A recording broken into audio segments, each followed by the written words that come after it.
नमस्कार दोस्तों, मैं आपका दोस्त दीपक मोटेजा। कल चुनावी नतीजे आ चुके हैं। भारतीय जनता पार्टी फिर से तीसरी बार हरियाणा में सरकार बना रही है।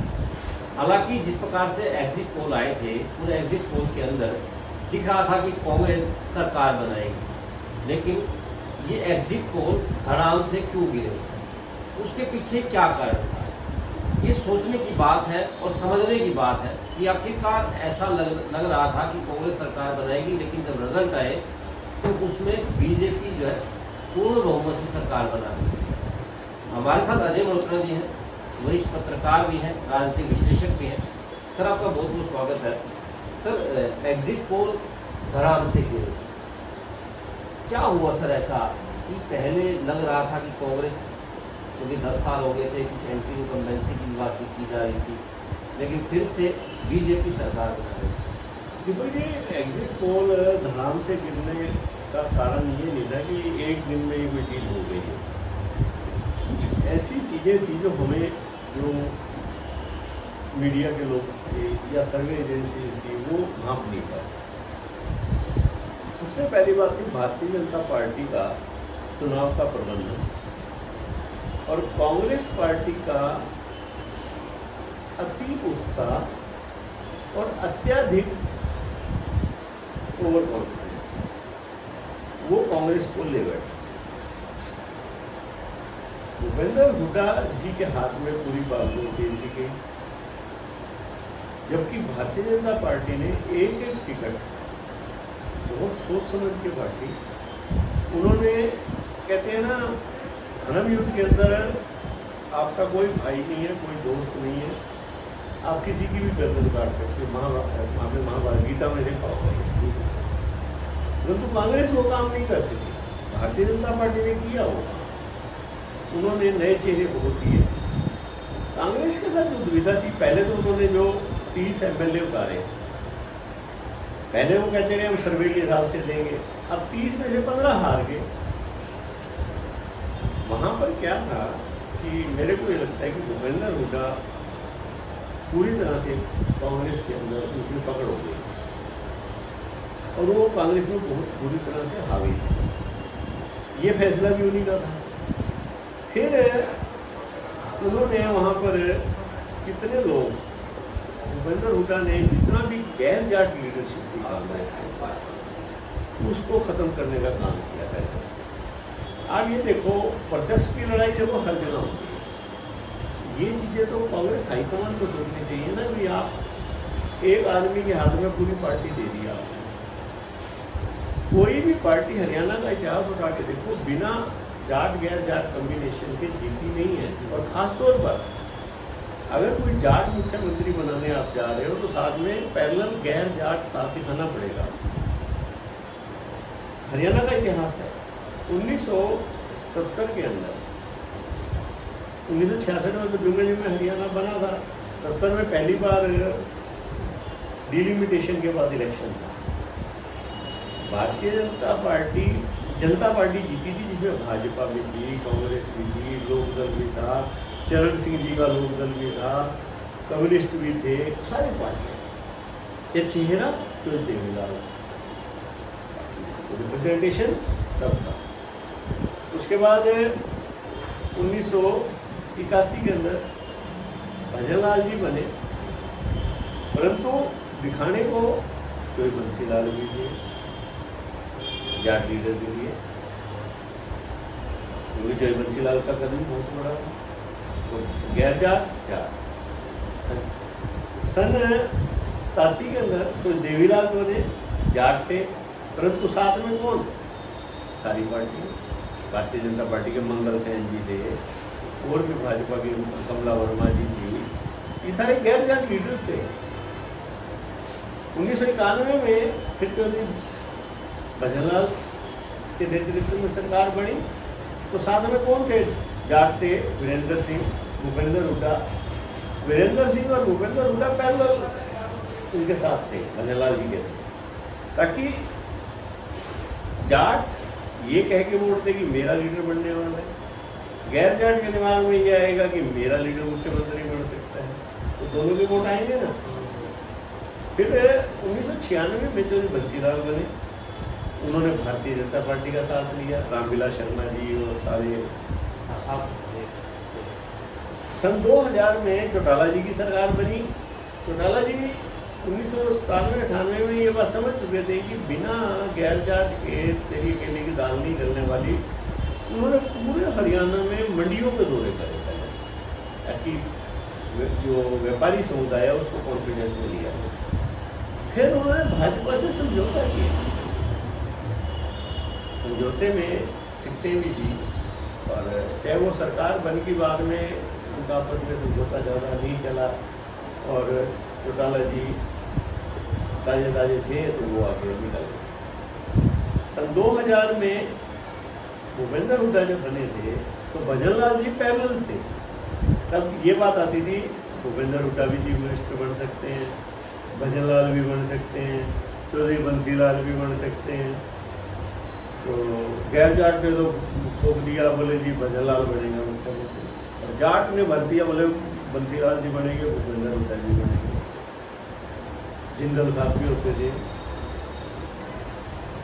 अब आया 2009 का चुनाव। 2009 में भूपेंद्र हुड्डा के पैरेलल किरण चौधरी भी थी, शैलजा भी थी, वीरेंद्र सिंह भी थे। तो फिर भी दोबारा सरकार बन गई। 2019 में जब भाजपा आई तो वो प्योरली गैर जाट चेहरों पे लड़ रही थी, लेकिन साथ में उन्होंने जाटों को भी साथ रखा था। अब आगे 2024 का चुनाव। लोकसभा तक तो सब ठीक चल रहा था कांग्रेस की। जैसे जैसे लोकसभा विधानसभा नजदीक आने लगा तो भूपेंद्र हुड्डा की जो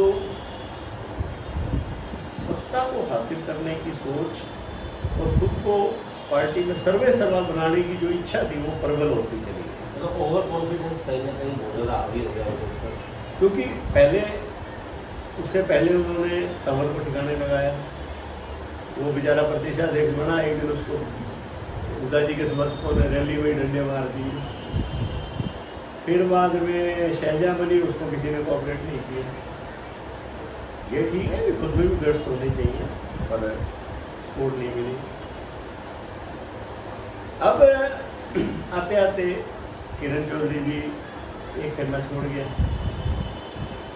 शैलजा को चाहते हुए भी उन्होंने टिकटें नहीं लेने दी। शैलजा अगर चुनाव लड़ती बुलाना से, फिर हाईकमान नहीं बनाना था मुख्यमंत्री को, तो शैलजा कम से कम ईमानदारी से तो पार्टी के साथ लगी रहती। शैलजा का जो सबसे खास आदमी था अजय चौधरी की नारनौल से काट दी टिकट। उससे शैलजा चुनाव में एक तरह से घर बैठ गई, और भारतीय जनता पार्टी ने इस चीज को कैश करवाया। और लगातार जो है कम से कम फोड़े। और उधर से भाजपा की किस्मत अच्छी थी कि सुप्रीम कोर्ट ने फैसला दे दिया एससी में वर्गीकरण का, उसको भी उन्होंने कैश करवाया। हरियाणा कैबिनेट ने चुनाव के डिक्लेयर होने के बाद भी कैबिनेट में पास कर दिया, चाहे पता था आयोग से मंजूर नहीं होना। उससे जो डीएससी है उसको कहते हैं वंचित समाज, उसमें बिखराव आ गया। तो लोकसभा में कांग्रेस के साथ खड़ा था, विधानसभा में उसमें बीजेपी को हो, जबकि केंद्र सरकार मना कर गई कि हमें वर्गीकरण नहीं करेंगे, क्योंकि पूरे देश में अगर आप जाते हो तो भाजपा को उसका नुकसान होता है। और हरियाणा में उसका फायदा हो रहा था, भाजपा ने वो भी फायदा उठाया। अब तीसरी बात आ जाती है, भूपेंद्र हुड्डा जब गैर जाट साथ नहीं दिखा तो जो हरियाणा का कई ऐसा वोटर था जो जिसका विश्वास टूट गया, उसको लगने लगा कि यार ये तो जाटों की सरकार बन जाएगी, वो पीछे हट गया। जो कांग्रेस को देना चाह रहा था, बड़ा माहौल अच्छा बना हुआ था। मतलब इनको चाहिए ये था कि गैर जाट को अपने साथ लेके चलते हैं। हाँ, उसके बाद जो है जनता के बीच में उतरते तो कहीं ना कहीं फिर भी हुड्डा नहीं बनना था। अगर एमएलए की जब बात आती ज़्यादा की तो हुड्डा के थे, कहने की जरूरत ही नहीं थी। आवाज़ ज़्यादा लगा रहे थे जो है जो वोटर्स थे इनके, वो ज़्यादा आवाज़ लगा रहे थे। वो उतना कसूर नहीं है, वो तो बेचारे उत्साहित थे। जब वो कोई भी होगा उत्साहित होगा। लीडरशिप को सोचना होता है। तीसरी जो बड़ी गलती करी, कई सीटें ऐसी, कम से कम 10 सीटें ऐसी थी जो कांग्रेस जीत सकती थी। जो ओवर कॉन्फिडेंस था ना हुड्डा जी का, वो ले बैठा। बारडा में आपने सोमवीर शौरान को टिकट दे दिया, जो कि लोहारू के थे, बारडा उनका कोई लिंक ही नहीं था। चलो आपने दे दिया टिकट, तो आपने ये तो सोचना था कि वहाँ एक इंडिपेंडेंट खड़ा है, आपने उसको मनाने का प्रयास। मैं कहता हूँ हो सकता थोड़ा बहुत किया, पर लोगों में एक परसेप्शन है कि अगर भूपेंद्र हुड्डा या जितेंद्र हुड्डा जी ने वहाँ प्रयास किया होता ना, उस मामले में बीजेपी, आप बीजेपी, आप देखो ना भिवानी में एक मंडल अध्यक्ष है विनोद चावला, उसने इंडिपेंडेंट फार्म भर दिया।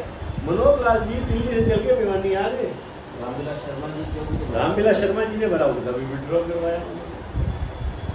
अगर ये सोमवीर गसोला, जो कि आम चर्चा थी, हिसार के एमपी का नजदीकी है, अगर ये हिसार के एमपी को कहते या खुद आगे कोशिश करते, तो मैंने आज उन्हें 25,000 वोट ले लिया, वो नुकसान हो गया। और सोमवीर शौरान आ रहा है 5,000 वोट, 4,000, एक सीट हो गई।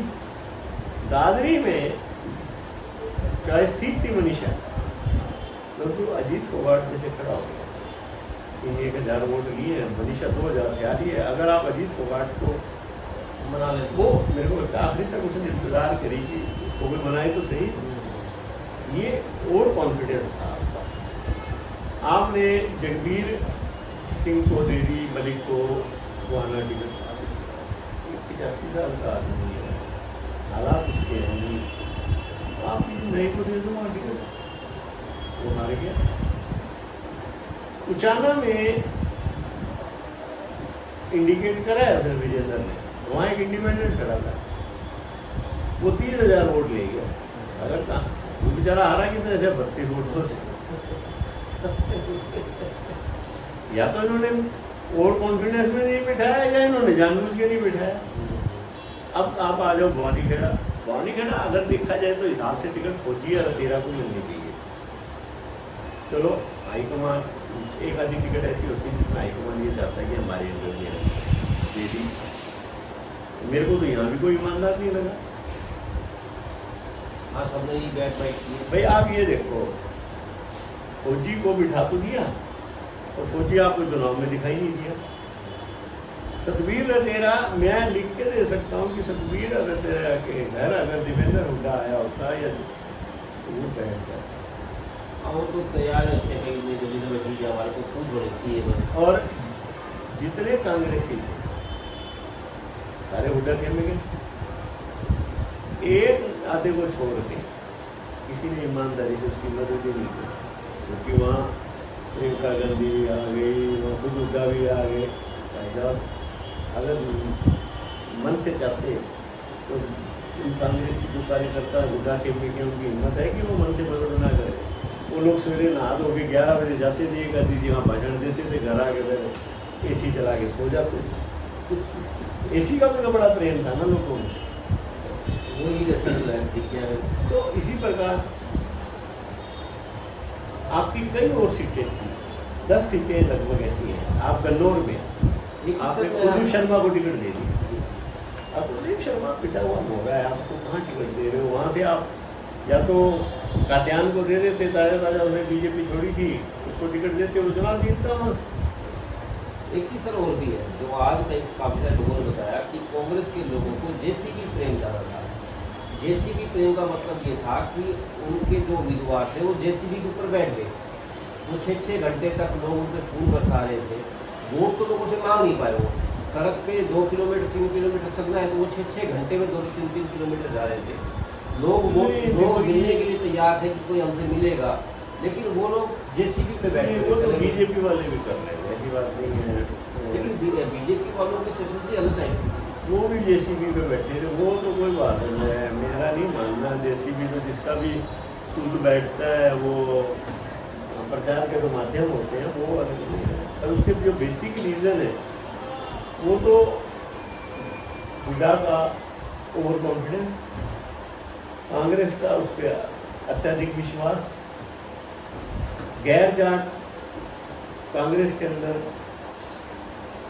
लीडरशिप बिल्कुल जीरो होना, भारतीय जनता पार्टी का प्रबंधन, ओबीसी कार्ड, ये कुछ 6-7 रीजन है जिन्होंने जीती हुई बाजी को हार में बदल दिया और हारी हुई बाजी को बीजेपी जीत गई।